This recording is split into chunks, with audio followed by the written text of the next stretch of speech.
네, 금방 소개받은 김석천 호노리오 형제입니다. 어, 뭐 학적인 그게 없어가지고요. 소개할 것도 없고요. 지금 하고 있는 일은 미디어 거창하게 말씀해 주셨는데 저희 수도에 유튜브 관리하고 있고요. 예, 영상 제작하고 있습니다. 그렇게 거창할 것까지는 없는 그런 일을 하고 있습니다.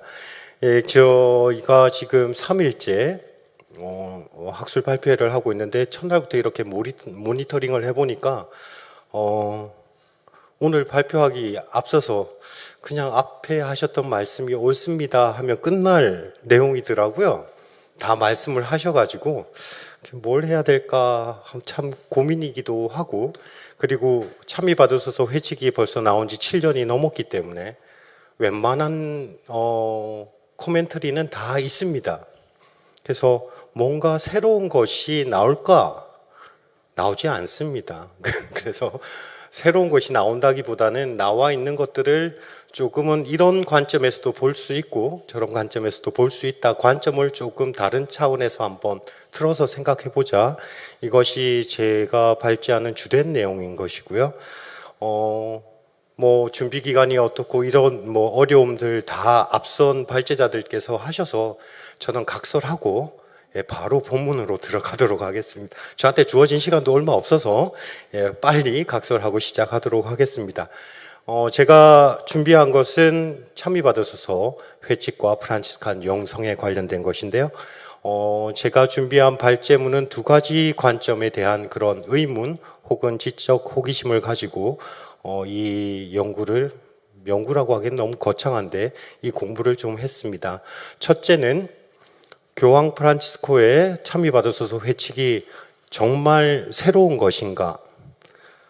프란치스코 교황의 참여받으셔서 회칙은 많은 평가들을 받고 있습니다. 교회의 생태 환경과 관련되어서 이정표적이고 기념비적인 회칙이라고 교회 안이나 교회 밖에서 다 칭송을 받고 있는데, 정말 이것이 참미받으셔서 회칙의 고유한 그런 업적인가에 대한 질문을 가지고 질문을 한 꼭지 삼아서 할 것이고요.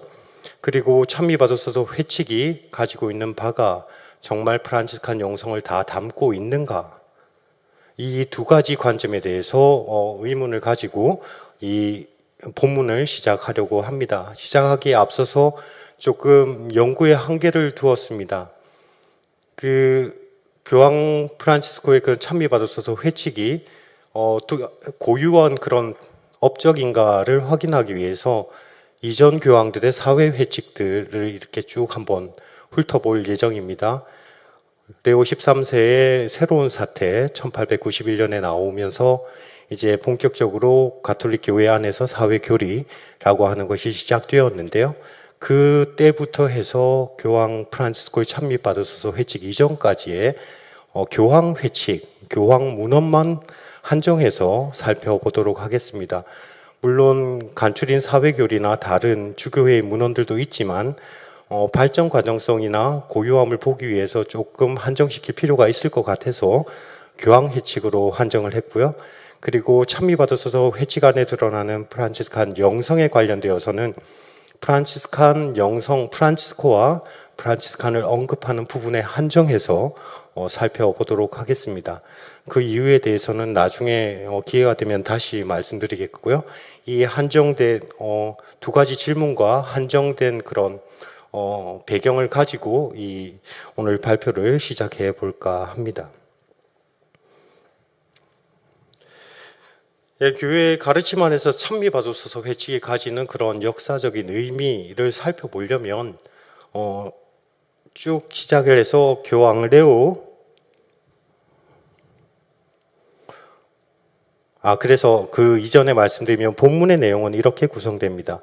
교회의 사회교리 가르침, 사회적 교리 가르침 안에서 참미받으셔서 회칙, 그리고 참미받으셔서 회칙의 구조와 내용, 그리고 참미받으셔서 회칙 안에 드러난 프란치스칸 영성, 이 순으로 해서 오늘 제 발제를 진행하도록 하겠습니다. 먼저 교황의 사회교리, 뭐 가톨릭 사회교리라고도 하고 사회적 가르침이라고도 하는데요. 보통 한국에서는 사회교리라고 표현을 하고 있습니다. 그래서 간추린 사회교리나 아니면 사회교리라는 제목의 그런 강의나 특강 혹은 책들을 보셨을 텐데요. 북미권에서는 이제 사회교리라는 말보다는 사회적 가르침, 제 영어를 틀렸네요. 소셜 독트린이고 사회교리는 사회적 가르침은 소셜 티칭입니다. 그래서 사회적 가르침으로 표현하는 그런 트렌드가 바뀌어가고 있습니다. 왜냐하면 교리라는 것은 한번 정해지고 나면 변동이 힘든 부분이거든요. 그래서 가톨릭 가톨릭 교리서의 내용은 교황 바오로 2세 때 이렇게 발간되고 나서 변화된 적이 없습니다. 그런데 교황들의 가톨릭 사회적 사회 회칙들은 계속해서 끊임없이 발전적으로 이렇게 진행되고 있거든요. 그 이전에는 환경에 대한 이야기들을 하지 않다가 환경 문제가 사회 안에서 불거지게 되자 이제 환경 문제를 이야기하고 있고요. 그리고 1960년대, 70년대는 핵무기나 그런 냉전 시대의 위험, 전쟁의 위험 때문에 평화라는 주제가 등장하기도 합니다. 이처럼 교황님들의 사회 회칙들은 시대에 따라서 그 시대가 보여주는 문제점들을 해석하고 가르침을 주기 위해서 계속해서 연속적으로 발전해 나가고 있기 때문에 이것을 고정적인 교리라는 말로 묻기는 힘들다.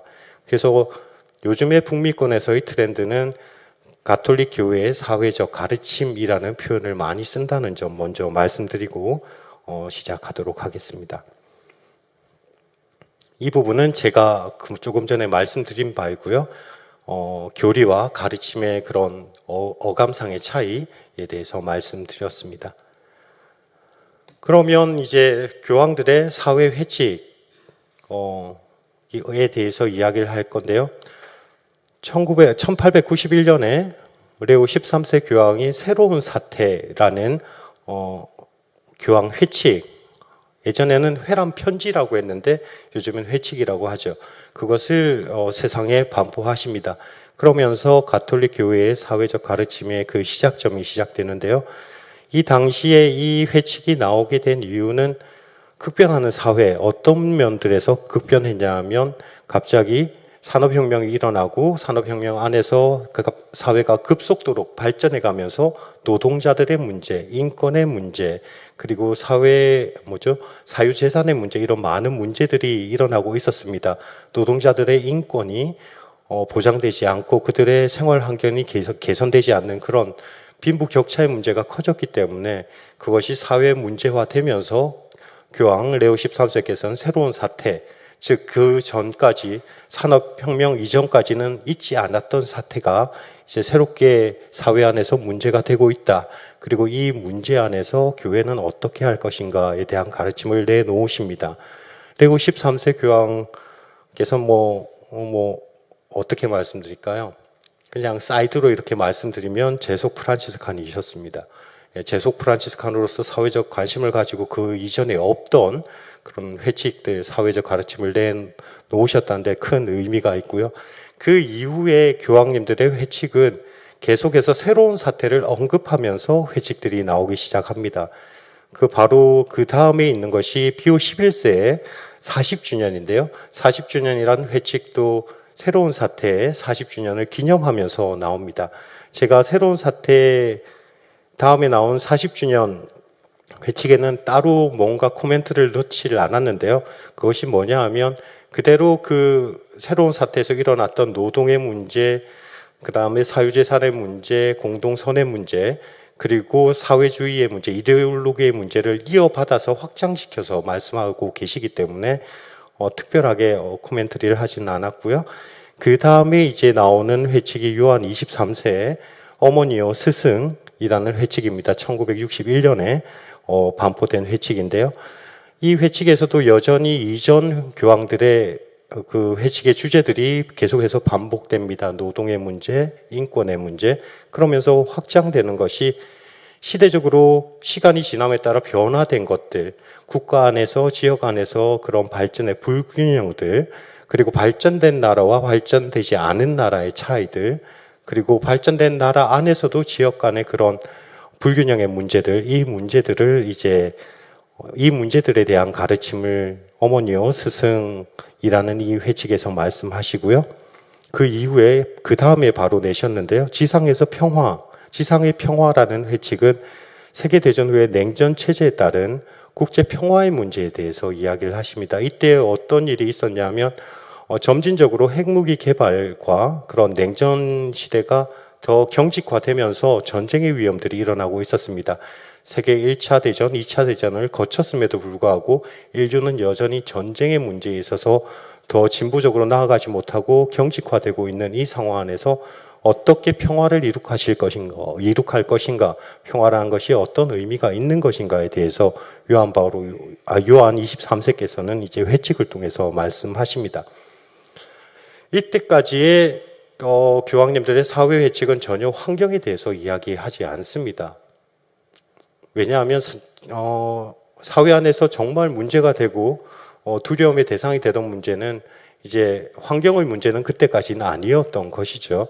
전쟁의 문제가 있었고 사회 안에서 노동자들의 문제, 프롤레타리아와 부르주아의 그런 문제, 이런 문제들에 더 집중하느라고 교회는 환경의 문제에 대해서는 특별하게 언급하지는 않으셨습니다. 그래서 교회 안에서 환경 문제에 대한 언급을 교황 문헌 안에서 그리고 사회적 가르침 안에서 찾기 위해서는 이제 그 다음 시대로 넘어가야 되는 것인데요. 그 다음이 이제 바오르 6세께서 80주년 회칙을 내면서 이제 처음으로 환경 문제를 언급하십니다. 그 80주년 12당의 내용을 읽어보면요. 스스로 자연을 불법 사용함으로써 자연을 파괴할 위험에 직면하고 인간 스스로가 도리어 이러한 타락의 희생물이 될 위험도 없지 않음을 느끼게 되었다. 인간은 자연의 타락과 폐물, 새로운 질병과 전면적 파괴력 등과 같은 물질적 환경의 위협을 받을 뿐 아니라 인간 사회의 체계마저도 이제 인간이 통제할 수 없을 정도여서 감당할 수 없는 내일의 생활 조건을 스스로 장만하고 있는 셈이 되었다. 이것은 전 인류 가족에 관계되는 광범위한 사회 문제인 것이다 라고 이제 말씀하시면서 환경 문제를 언급하십니다. 1971년에 언급하시는데요.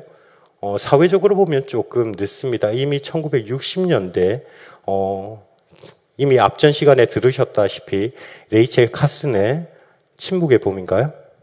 그곳에서 이제 DDP 문제를 들면서 환경 문제를 이야기했었고, 그리고 계속 매일 듣고 계시는 린 화이트 주니어란 인물, 이 인물이 이제 그 유다 그리스도교 전통 안에서 환경 문제의 그런 근원을 보았고, 교회는 이 문제에 있어서 윤리적으로나 도덕적으로 책임을 회피할 수 없다라는 그런 지적을 하게 됩니다. 이 지적들로 시작을 해서 교회 안에는 환경 문제에 대한 논의들이 이루어지게 되었고요. 그 논의가 60년대에 있었으나 이제 교회는 조금 늦게 반응을 합니다. 그래서 1971년도에 바오르 6세 때 이제 처음으로 80주년 회칙에서 이 부분을 언급합니다. 그런데 80주년 회칙은 이전 교황들의 그런 계속 논의하고 있는 주제들을 이야기하면서 새롭게 등장한 환경 문제를 부분적으로 이야기하고 있지 본격적으로 환경 문제에 대해서 언급은 하지 않고 있습니다. 그리고 여전히 어떤 면을 가지고 있냐면 잠시만요. 사목헌장에서 말씀하시는 그런 사회 해칙의 창조관을 계속해서 가지고 있습니다. 그것이 어떤 것이냐면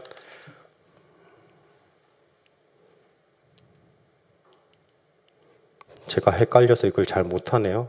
제가 여기는 남기지 않았지만 읽어드리면 사목헌장에서 말하고 있는 가톨릭 교회, 그리스도 교회의 세계관은 이러합니다. 하느님의 모상을 따라 창조된 인간은 땅과 그 안에 있는 모든 것을 지배하고 의롭고 성스럽게 우주를 통치하고 하느님을 만물의 창조주로 인식하며 자신과 전 우주를 하느님께 바쳐드리라는 명을 받았다.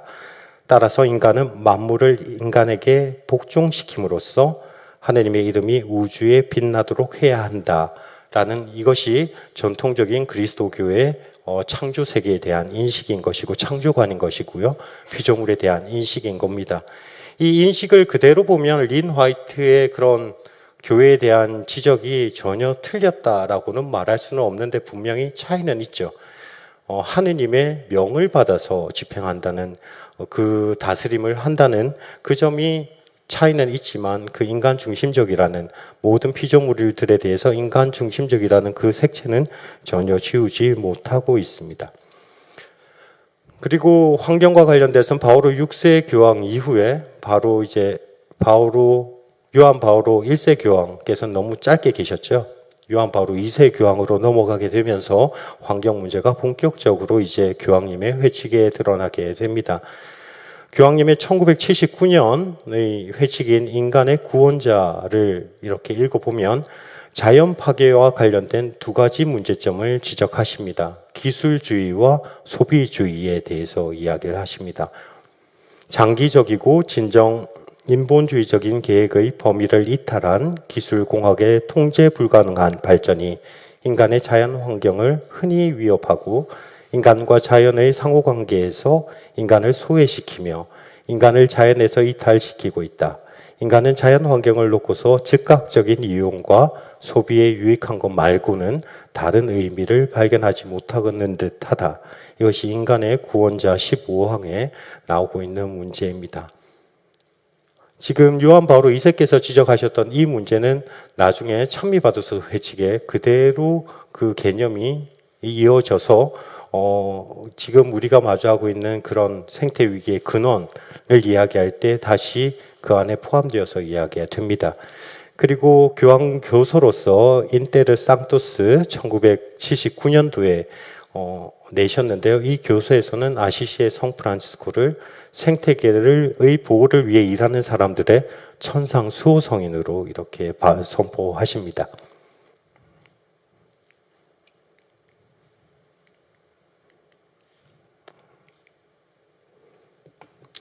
그리고 이제 1991년 훌쩍 넘어서 1991년 세계평화의 날 담화문 창조주 하느님과 함께하는 평화, 모든 피조물과 함께하는 평화라는 그런 문서를 내셨는데요.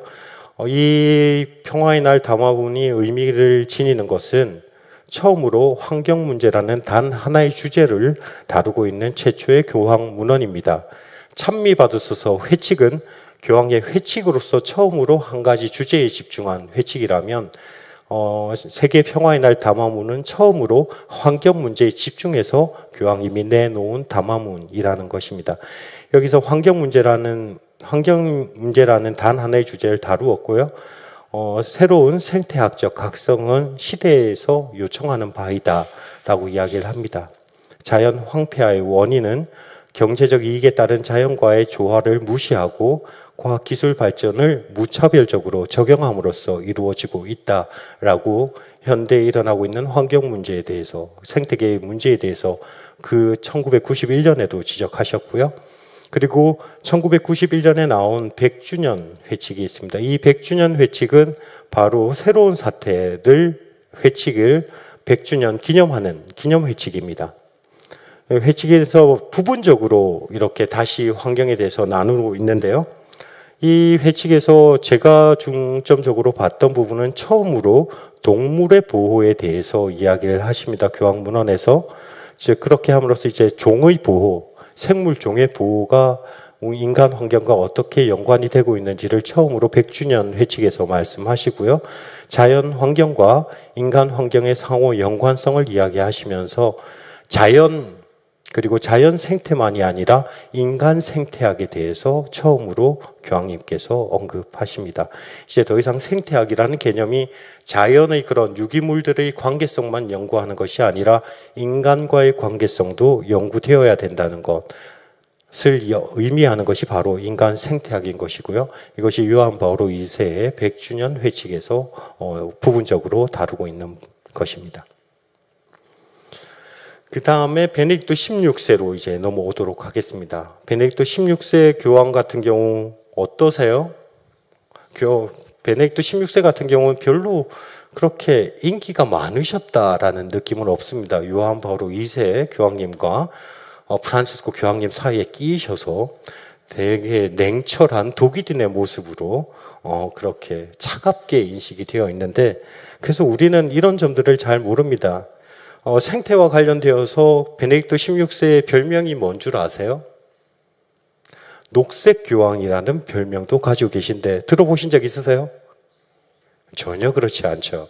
왜? 우리가 가지고 있는 선입견이 있기 때문에 설마 이 깐깐하신 양반이 이런 녹색 교황이라는 그런 별칭을 가지셨을까 싶으신데, 지금 로마 교황청과 그 부속 기관들의 태양열 그런 패널을 설치하시고 생태와 관련된 많은 말씀을 남기신 분이 베네딕토 16세 교황이십니다. 그래서 베네딕토 16세 교황께서는 우리까지는 전해지지 않았으나 로마에서는 아마 녹색 교황이라는 회칙을 그런 별칭을 들으셨지 않을까 하는 생각을 해봅니다. 저도 참고 문헌을 읽다가 이분이 왜 녹색 교황이지 그랬거든요.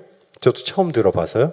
근데 그런 분이셨다라고 합니다. 혹시 베네딕토 16세 교황에 대해서 그렇게 좋은 이미지를 가지고 안 계신 분들은 이번 참에 이분이 그러셨구나라는 그런 좋은 면모를 좀 기억해 주시면 감사하겠습니다.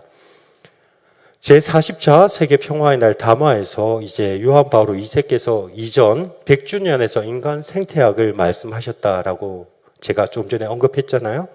그런데 이 평화의 날 담화문에서는 더 나아가서 사회 생태학에 대해서 이야기를 해야 된다라고 말씀을 하십니다.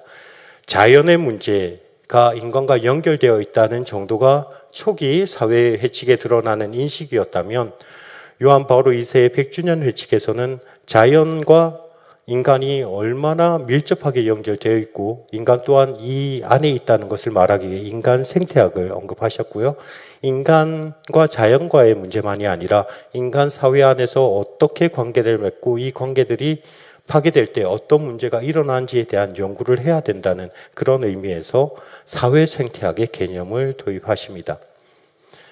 지금 제가 말씀드렸던 자연, 인간 생태학, 그리고 사회 생태학은 이후에 보시면 발전적으로 찬미받았어서 회칙에 들어가서는 이제 우리가 통합 생태학이라는 것으로 이야기하게 됩니다.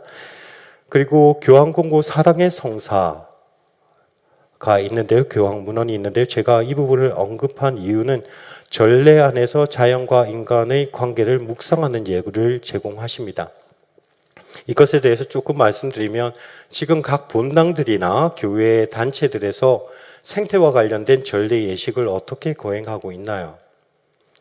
제가 하는 폼들을 봤을 때 우리가 흔히 하는 게 이렇습니다. 생태를 위한 미사를 하게 되면 생태를 위한 기도문들을 넣고, 그리고 그 미사 지향을 두고 하는데 결국 미사의 본질 안에서 변화는 없습니다. 그냥 기억하는 정도인데, 사랑의 성사라는 교황공고에서 베네딕토 16세께서는 사제가 예물 봉헌 기도를 할 때 어떻게 이 기도문 안에 자연과 인간과 하느님이 함께 작용하는지에 대해서 그 예를 이야기를 하십니다. 사제가 예물 준비 기도를 할 때 이런 기도를 합니다. 봉헌 성가가 없을 때는 주로 들으시는데, 땅을 일고 갖고 얻은 이 빵을 주님께 바치오니 생명의 양식이 되게 하소서, 포도를 갖고 얻은 이 술 주님께 바치오니 구원의 음료가 되게 하소서 합니다. 즉 여기서 세 가지 요소가 다 들어가는 것이죠. 땅이 주어져야 우리는 일구고 그것으로 빵을 만들 수 있고요. 그 빵을 주님께 봉헌함으로써 그 빵은 그리스도의 몸이 되는 이 성사가 이루어지게 됩니다.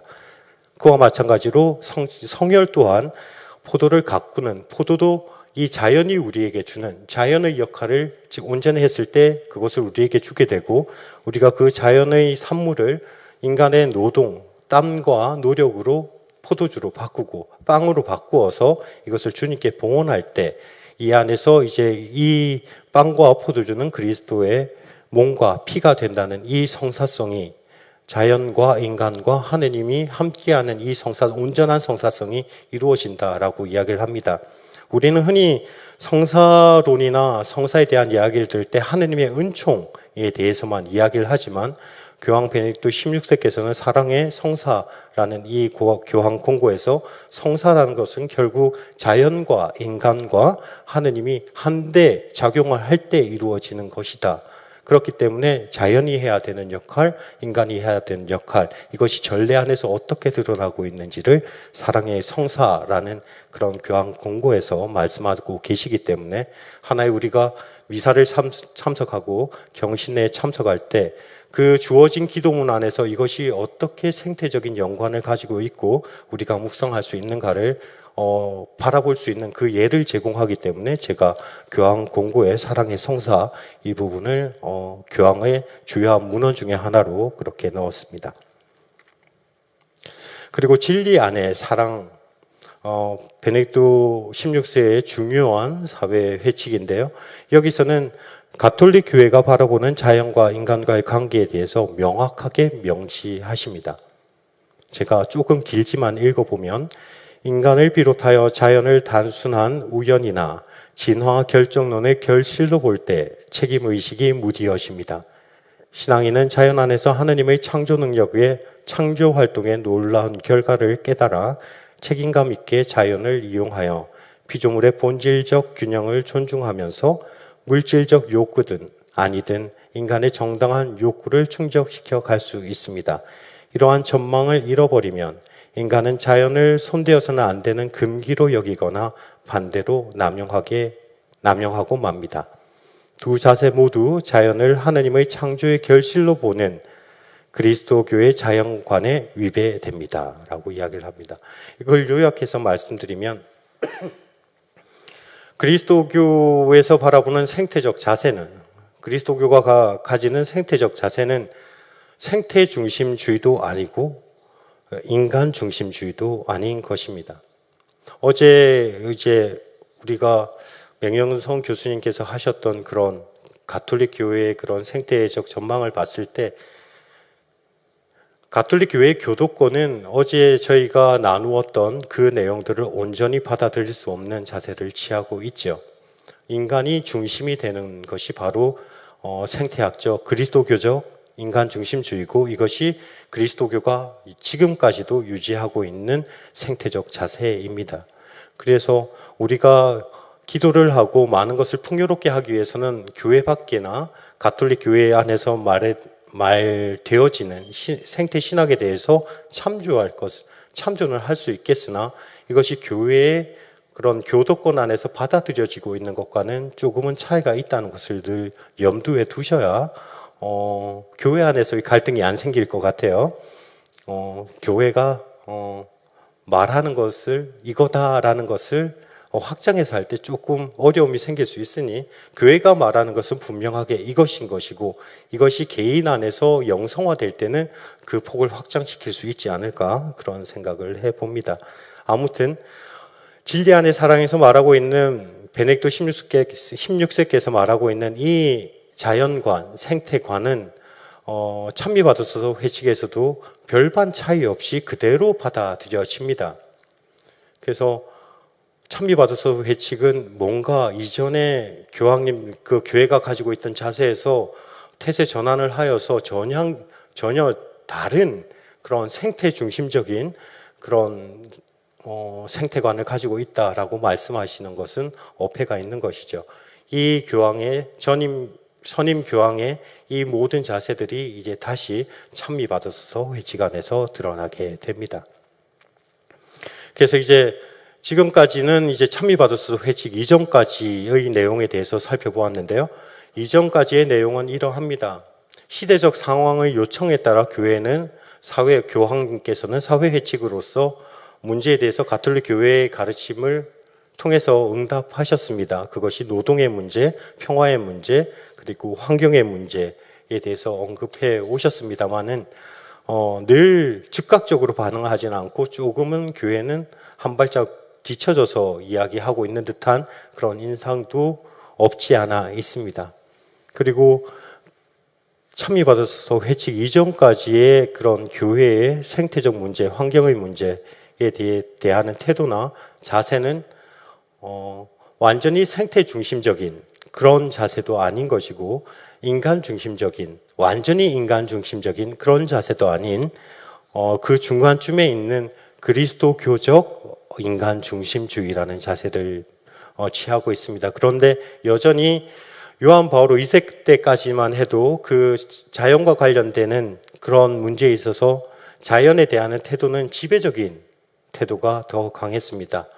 인간은 자연을 지배하고 다스린다. 어떻게 하느님께서 명하신 대로 그분의 뜻에 따라서 다스린다. 이것이 바로 그리스도교적 인간 중심주의입니다. 그냥 인간 중심주의라고 했을 때는 초월적인 영역이 사라진 상태로 개인의 이익과 그런 이윤 극대화를 위해서 자연을 착취하게 되는 그런 것이고요. 생태 중심주의로 가게 되면 인간도 자연의 한 부분이기 때문에 다른 동물과의 차별이 없어지게 되는 것이죠. 근데 여기서 이제 볼 것은 그리스도교의 인간 중심주의는 그럼 무엇인가? 생태주의도 아니고 인간 중심주의도 아니라면 이 중간쯤에 있는 것은 어떤 차별이 있는가?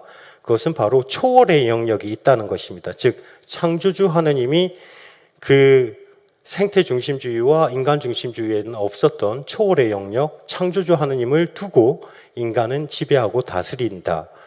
그 창조의 본래의 뜻에 맞춰서 다스린다. 이것이 바로 그리스도교적 인간 중심주의이고 이것이 바로 그리스도교가 지니고 있는 생태 위기의 문제에 취하는 자세인 것입니다.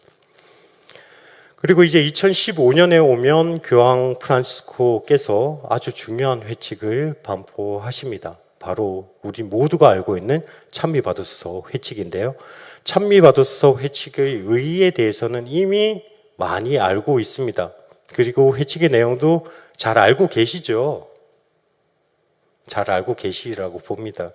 제가 벌써 7년이 지났기 때문에 많은 분들이 읽으셨을 것이다 라고 생각을 하고 신자들한테 질문을 많이 해봤어요.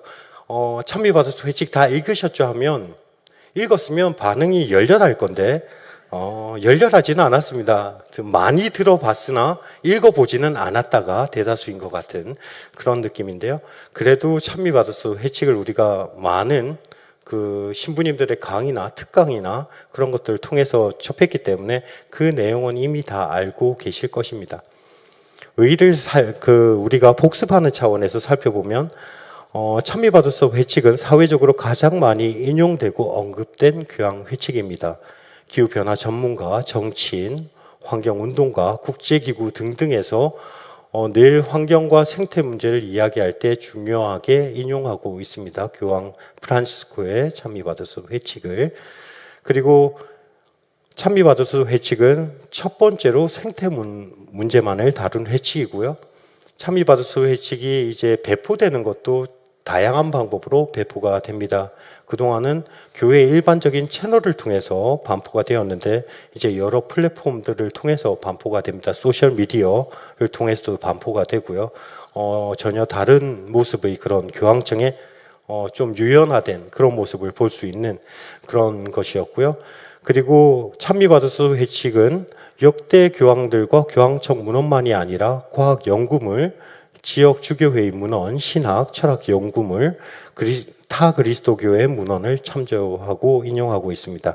그 밑에 그리스도교 문헌 참조에 오타가 하나가 빠졌네요. 타 그리스도교, 즉 바르톨로메오 총대주교님의 문헌을 인용하기도 하였고요. 이게 왜 특별한가?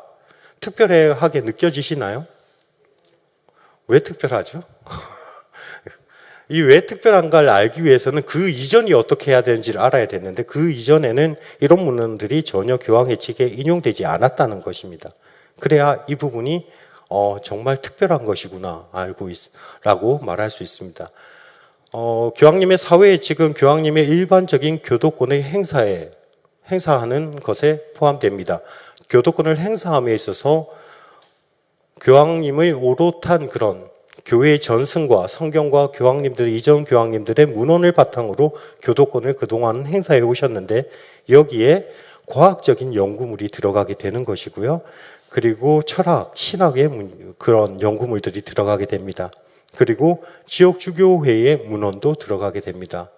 여기서 볼 때 지역주교회의 문헌조차도 교황님의 교도권 행사할 때 그동안은 인용되지 않았다라는 것입니다. 지역주교회에서는 그동안 많은 환경 문제에 대해서 문헌들을 내놓으셨어요. 주교님들께서. 그리고 그것이 지금 찬미받으소서 회칙에서 인용되고 있는데요. 그럼 이 인용되었다라는 것은 어떤 것을 의미하는가? 이 회칙의 성향을 그대로 보여줍니다. 이 회칙은 일방적인 가르침이 아니라 토론의 장을 만들겠다는 교황 프란치스코의 의도가 그대로 담겨져 있는 회칙이라는 것입니다. 내가 교회에서 교도권을 통해서 이것이 옳은 것이다 라고 가르치지 않고 교회의 입장은 이러합니다. 과학 분야에서 오셔서 저희랑 토론하십시오. 경제에서도 우리에게 오셔서 이 문제를 가지고 인류 발전을 위해 토론합시다. 이 모든 토론의 장을 열어놓은 것이 바로 인용된 그런 문헌들에서 드러나고 있다고 말씀드릴 수 있는 것이죠. 그리고 수신인의 문제도 이제 선한 의지를 가진 이들에서 공동의 집에 거주하고 있는 모든 이에게로 확장이 됩니다. 이런 의의를 가지고 있고요. 그리고 제가 첫 번째 가졌던 지적 호기심 혹은 의문이라고 했던 회칙의 연속성과 발전성은 제가 그 찬미받으소서 회칙 이전까지의 회칙을 언급하면서 어떤 개념들이 교황들 회칙 안에서 드러났고 이것이 이제 찬미받으소서 회칙으로 이어지는가에 대해서 말씀드렸습니다. 그래서 교황 회칙들 말할 때 제가 인간 생태학, 자연 생태학 그리고 사회 생태학에 대해서 이야기를 한 이유도 그리고 생태 문제, 환경 문제가 일어난 그 원인을 무엇이라고 분석하는가에 대한 이유를 말씀드린 것도 이것이 다 찬미받으소서 회칙 안에서 드러나고 있는 근본적인 그런 분석들이기 때문에 말씀드렸습니다. 역대 교황들 안에서 드러났던 것이 찬미받으소서에 그대로 이어져서 오고 있다는 것. 그래서 찬미받으소서 회칙은 역대 교황들, 교회의 사회적 가르침의 그런 가르침을 계속해서 이어받고 있는 그런 연속성 상에 있는 회칙인 것입니다. 기념비적이지만 전혀 새로운 회칙은 아니라는 점을 말씀드립니다. 교회의 회칙은 계속해서 이렇게 연속적으로 받아들이고 그리고 발전시킵니다. 발전시키는 것의 가장 대표적인 예가 통합 생태론이죠. 찬미받으소서 회칙 4장에서 말하고 있는 통합 생태론입니다. 여기서는 자연, 인간, 사회 생태론의 개념만이 아니라 문화 생태론, 일상생활의 생태론, 그리고 경제 생태론까지 언급을 하시게 되죠. 즉 받아들인 연속성 안에서 받아들인 그 전통을 찬미받으소서 회칙은 좀 더 발전시키고 있습니다. 이것은 사회 회칙들이 가지고 있는 일반적인 두 가지 특징입니다. 모든 교황의 사회 회칙은 연속성과 continuity라고 하는데 연속성과 발전성, development 이 두 가지의 그런 특성을 가지고 이어져 내려오고 있습니다. 그래서 어디서 단절되어 있는 그런 가르침이 뚝 떨어지는 것이 아니라 교회의 그런 역사 안에서 계속 연속되고 발전되어 온다는 것, 그 점을 말씀드리고 싶었습니다. 그래서 제가 첫 번째 가졌던 그 질문, 찬미받으소서 회칙은 기념비적이지만 정말 모든 것이 새로울까? 모든 것이 다 새롭지는 않습니다. 그러나 기념비적이라는 것은 발전시켰기 때문에 그렇다는 거 말씀드립니다. 시간 관계상 제가 조금 빨리빨리 진행시키겠습니다. 찬미받으소서의 회칙의 구조와 내용에 대해서 볼 건데요. 찬미받으소서 회칙은 총 6장으로 구성되어 있습니다. 혹시 사회교리의 사회적 가르침의 그 세 가지 원리에 대해서 익히 들어보셨나요? 관찰하고 판단하고 행동하라. 이 세 가지가 사회교리의 그런 행동의 중요한 원리입니다. 제가 여기서는 보고라고 해놨는데 이것이 관찰하고입니다. 관찰하고 판단하고 행동하고 입니다. 그래서 1장에서는 사회 문제에 대해서 지금 일어나고 있는 생태적 위기와 이것이 인간 사회에 어떤 영향을 끼치고 있는가, 이것이 과연 과학적으로만 해결할 수 있는가라는 의문까지 담아서 사회에서 일어나고 있는 그런 환경 문제, 생태 문제에 대해서 이제 관찰을 하게 됩니다. 이것이 1장에서 드러나고요. 그리고 회칙의 2장, 3장, 4장에서는 이제 판단을 하게 됩니다. 저지를 하게 되는 것이죠. 판단의 근거들을 마련하게 되고 지금 생태 위기의 원인들이 무엇이며 이 안에서 어떤 접근법을 선택할 것인가, 이것까지가 이제 2장, 3장, 4장에서 나옵니다. 그래서 2장에서는 창조의 복음을 이야기를 하고 3장에서는 지금 현대에 일어나고 있는 생태 위기의 근원이 무엇인가에 대해서 분석하시고, 그리고 4장에서는 이것들을 어떻게 접근할 것인가를 통합 생태놀이라는 방법론을 제시하시면서 말씀하시게 됩니다. 그리고 이제 사회교리의 세 번째 원리인 행동하라, 액트에 같은 경우에는 5장과 6장에 걸쳐서 이야기를 하는데요. 찬미받아서 회칙의 또 중요한 점은 여기에 6장에 기념하라, 특히 신앙 안에서 전례 안에서 기념하라라는 행동 원리를 하나 더 추가시키시는 것으로 보이고 있습니다. 그래서 기념하라, 그러니까 C, 저지, act라는 그런 세 가지 원리에서 celebrate라는 그런 기념하라는 원리가 하나 더 추가되고 있는 모습이 바로 찬미받아서 회칙의 특징인 것입니다.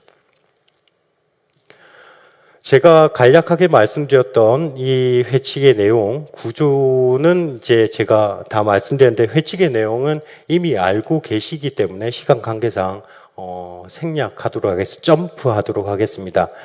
다만 창조의 복음에서 이제 2장에서 말하고 있는 가치 판단의 기준을 언급해 드릴 건데요. 2장에서는 창세기를 바탕으로 해서 신앙 안에서, 전승 안에서 우리가 세상을 어떻게 볼 것인가에 대해서 이야기를 하시는데, 인간 삶의 본질이 결국 관계 안에서 이루어지고 있다. 하느님과 인간 간의 관계, 인간과의 관계, 그리고 자연과 인간과의 관계, 이것이 인간 삶의 본질이기 때문에 어느 하나를 떼놓고 이야기할 수 없다라고 말하고 있고요. 그리고 피조물은 저마다 고유한 선과 완전성 안에서 하나님의 지혜와 선을 반영하는 존재로 이야기를 합니다. 이것은 단순히 피조물이 도구적으로 사용하거나 착취하고 이용할 수 있는 그런 존재가 아니라는 것을 말하고 있는 것이죠. 그리고 세상은 우연의 산물이 아니라 하나님의 선물이라는 것, 이것을 이야기를 하고 있고요. 착취에 의한 발전이 아니라 피조물 각각의 잠재력을 발전시켜야 된다라고 이야기를 합니다. 그리고 피조물의 다양성은 한 피조물이 하느님의 모든 선을 갖다 담을 수 없는 유한한 존재이기 때문에 그 다양성 안에서 하느님의 선은 부분적으로 다양하게 드러나서 서로를 보완해주고 있다라고 회칙 2장에서는 말하고 있습니다. 그렇기 때문에 생물의 다양성은 그만큼 중요한 것이죠. 하나의 종이 사라진다는 것은 바로 하느님의 선을 드러내는 일부분이 사라지는 그런 현상을 나타낼 수 있기 때문입니다. 그리고 중요한 것은 지구와 자연은 공동유산이기 때문에 모두에게 유익해야 된다는 점을 이야기하고 있습니다. 3장에서 이제 생태위기의 근원들에 대해서 이야기하고 있는데요. 이 부분은 제가 계속해서 쭉 말씀드려왔던 내용이기 때문에 넘어가도록 하겠습니다. 중요한 것은 기술 지배주의와 왜곡된 인간 중심주의가 그 근원에 자리하고 있다. 찬미받아서 회칙을 이전 버전을 보신 분들은 기술 지배주의가 아니라 기술 관료주의 패러다임이라고 들으셨을 거예요. 듣고도 무슨 말인지 전혀 알 수 없는 그런 번역이었는데, 이번에 새로 나온 버전에서는 기술 지배 패러다임으로 번역이 수정되었습니다. 보다 명확하게 어떤 의미를 드러낸지를 알려주고 있습니다. 그리고 4장에서는 이제 통합 생태론에 대해서 이야기를 하는데요. 이 통합 생태론은 모든 것은 연결되어 있기 때문에 한 학문만을 가지고 생태 위기를 극복할 수 없다라는 이런 기본 전제를 가지고 전개되는 생태론입니다. 그래서 인간, 자연, 사회 생태론과 더불어서 경제 생태학, 문화 생태론, 일상생활의 생태론 개념들이 추가되게 됩니다. 여기에 더해서 공동성과 정의, 즉 세대 간의 정의에 대해서 이야기를 하고 있고요. 5장에서는 접근법, 행동 방식에 대해서 말씀하시는데 이 내용들 다 기억 안 하셔도 됩니다. 접근법은 하나입니다. 대화합시다입니다. 즉 찬미받아서 회칙을 그 특징을 그대로 드러내는 것이, 회칙은 가르침을 일방적으로 주는 것이 아니라 말씀드렸죠. 모두를 이 생태, 인류가 처하고 있는 이 위기를 모두가 토론의 장에 들어와서 함께 대화하고 문제를 해결합시다라고 초대합니다. 그래서 접근법과 행동 방식은 단 한마디 말로 줄이면 대화로 요약됩니다. 그리고 6장에서는 교육과 영성, 행동에 있어서 교육과 영성에 대해서 이야기를 하고 있고요. 가장 먼저 자세로는 집착적 소비주의를 지향에 벗어나야 된다. 개인적 욕구가 모든 판단의 기준이 될 때 공동선은 존재하지 않는다라고 말을 하십니다. 그러면서 소비주의에서 우리가 벗어나야 된다라고 말씀하시고요. 그리고 모든 관계 회복, 내적 차원에선 우리 자신, 연대 차원에선 다른 이들과, 자연의 차원에선 모든 살아있는 것들과, 영적으로는 하느님과 조화를 이루는 이것이 필요하다라고 말씀하고 있습니다.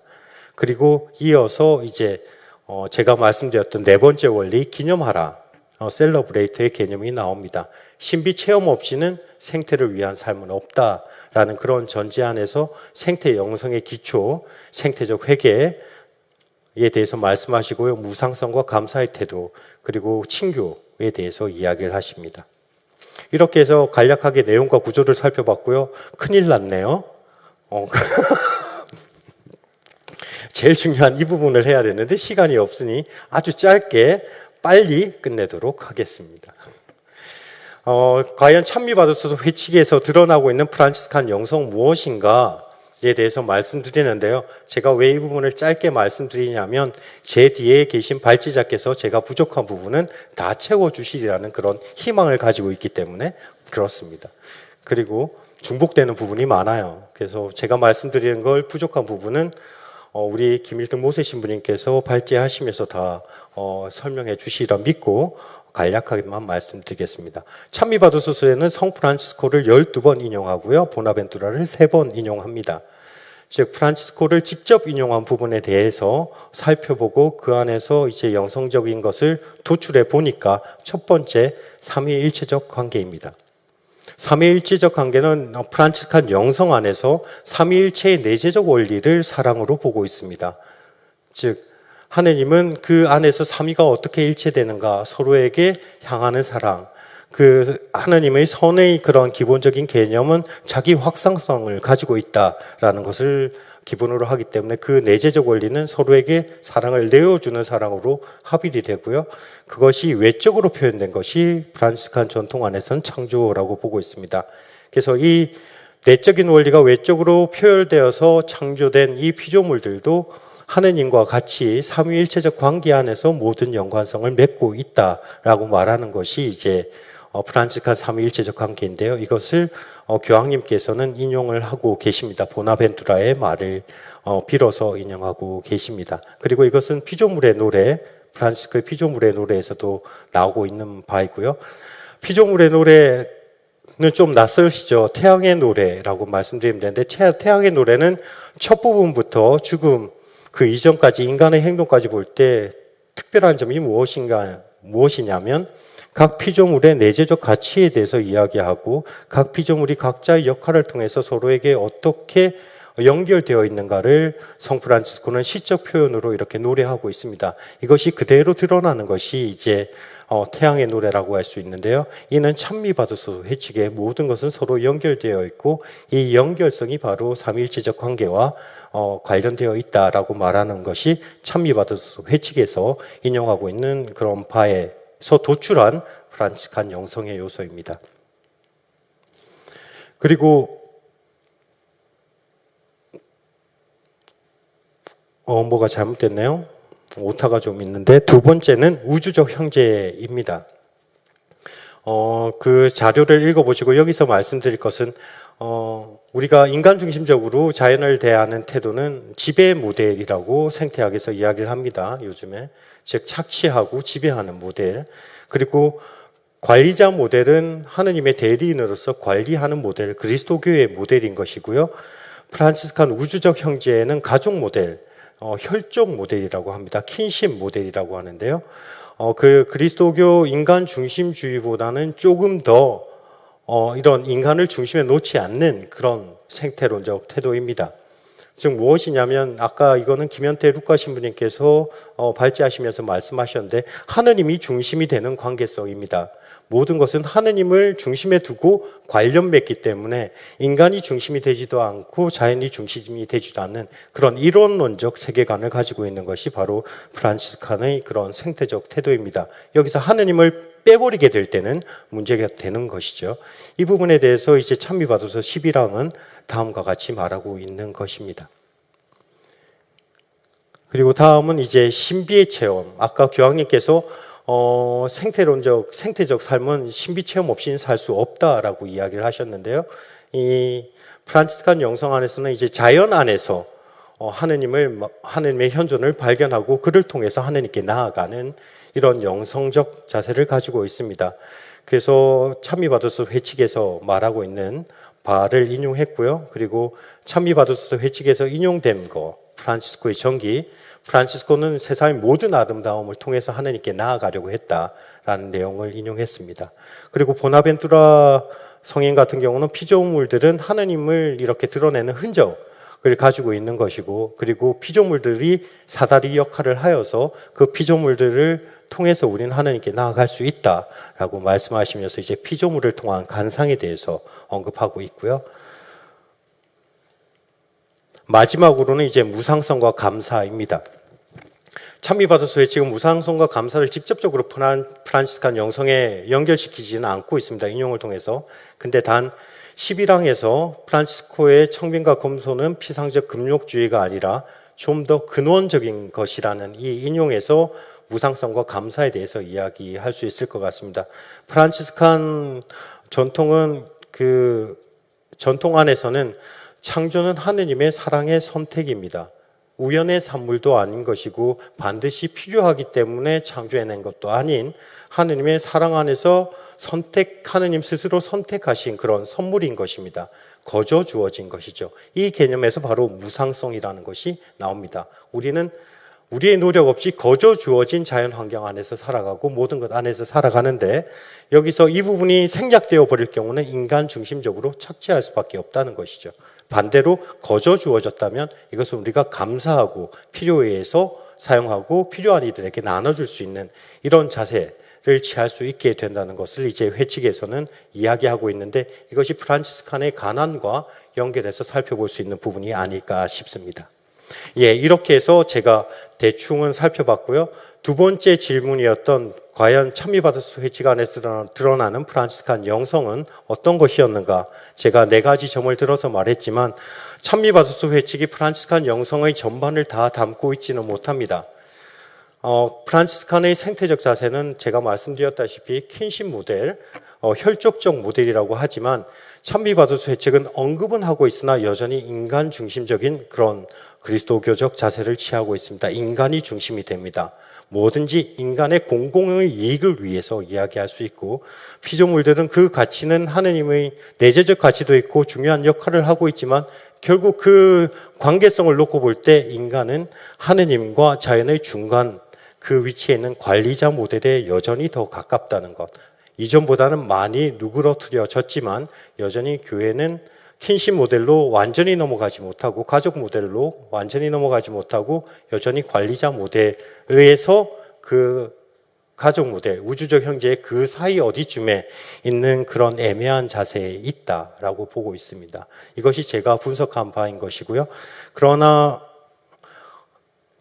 계속 말씀드렸다시피 회칙이라는 것은 연속성과 발전성 안에서 지속적으로 개념들이 발전하고 확장되어 가고 있기 때문에 교회는 지금 말하지 않고 있다 하더라도 시간이 지나면 언젠가 프란치스칸 영성을 좀 더 보다 폭넓게 이 생태적 가르침 안에 받아들일 수 있지 않을까 하는 그런 생각을 해보면서 저의 공부에 대한 나눔을 마칠까 합니다. 감사합니다.